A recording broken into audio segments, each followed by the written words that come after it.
Airbnb is going to remove from its listings all homes in Israeli settlements in the occupied West Bank. The company says it's made the decision because settlements are at the core of the dispute between Israelis and Palestinians. Wait, what? Settlements are at the core of the dispute between Israelis and Palestinians. Really, Airbnb? You think that settlements are the problem? To remind you, a settlement is an area where groups of housing units have been constructed on land that occupants have no legal claim to. So by removing all these listings, you're saying that all this land belongs to the Palestinians. I disagree, but that's not what I'm here to talk about. You concluded that you should remove listings from Israeli settlements in the West Bank because they are the core of the dispute between Israelis and Palestinians. Now tell me, has anyone who took part in this decision ever been to Israel before?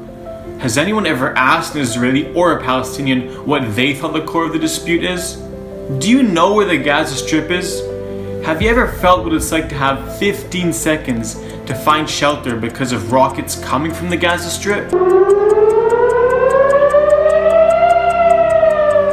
Let me tell you something, Airbnb. The core of the dispute isn't about the 3% of the population that lives in the settlements who don't agree with each other.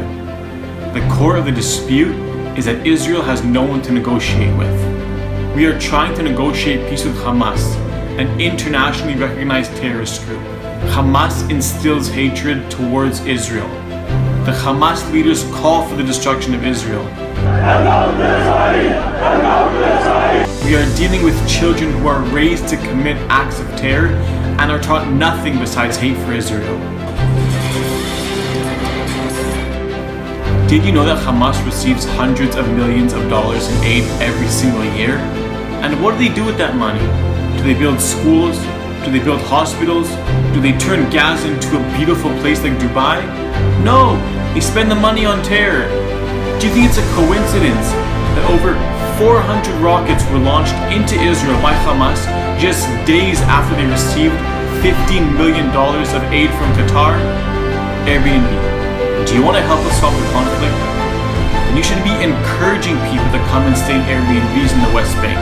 You should be encouraging people to travel to Israel so they can hear both sides, the Israeli side and the Palestinian side. The only way to achieve peace is to communicate with each other, and the decision that you made does the exact opposite.